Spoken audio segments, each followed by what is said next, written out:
1. Pertanian dan produksi pangan. Dalam bidang pertanian, keanekaragaman hayati bermanfaat bagi manusia.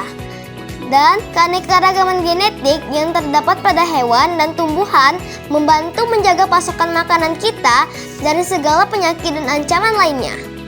Perubahan fungsi sebagian atau seluruh wilayah lahan dari fungsi semula menjadi fungsi lain akan berdampak negatif terhadap lingkungan dan potensi wilayah itu sendiri. Alih fungsi lahan juga dapat didefinisikan sebagai perubahan untuk penggunaan lain yang disebabkan oleh faktor-faktor yang secara garis besar meliputi keperluan untuk memenuhi kebutuhan penduduk yang makin bertambah jumlahnya dan meningkatnya tuntutan akan mutu kehidupan yang lebih baik. Contohnya, sumber daya lahan pertanian membawa banyak manfaat akan manusia. Tetapi, banyaknya pembangunan perumahan dan industri menyebabkan terjadinya alih fungsi lahan yang mengakibatkannya turunnya produksi padi dan berkurangnya ekosistem sawah.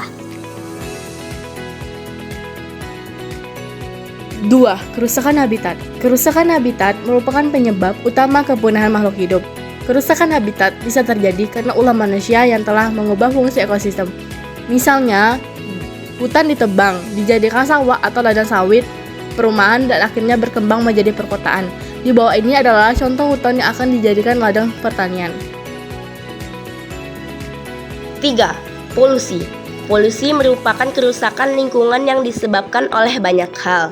Dalam Undang-Undang Nomor 4 Tahun 1982, pencemaran lingkungan merupakan memasukkan makhluk hidup, zat, energi, atau komponen lain ke dalam lingkungan atau berubahnya tatanan lingkungan akibat kegiatan manusia dan proses alam. 4. Konservasi. Konservasi adalah upaya yang dilakukan manusia untuk melestarikan atau melindungi alam. Konservasi adalah pelestarian atau perlindungan. Secara harfiah, konservasi berasal dari bahasa Inggris yang artinya pelestarian atau perlindungan. Konservasi dapat diartikan sebagai berikut. A. Upaya efisiensi dari penggunaan energi, produksi, transmisi, atau distribusi yang berakibat pada pengurangan konsumsi energi di lain pihak menyediakan jasa yang sama tingkatnya. B. Upaya perlindungan dan pengelolaan yang hati-hati terhadap lingkungan dan sumber daya alam fisik. C. Pengelolaan terhadap kuantitas tertentu yang stabil sepanjang reaksi kimia atau transformasi fisik. D. Upaya suaka dan perlindungan jangka panjang terhadap lingkungan. E. Suatu keyakinan bahwasanya habitat alami dari suatu wilayah dapat dikelola. Sementara keanekaragaman genetik dari spesies dapat berlangsung dengan mempertahankan lingkungan alaminya.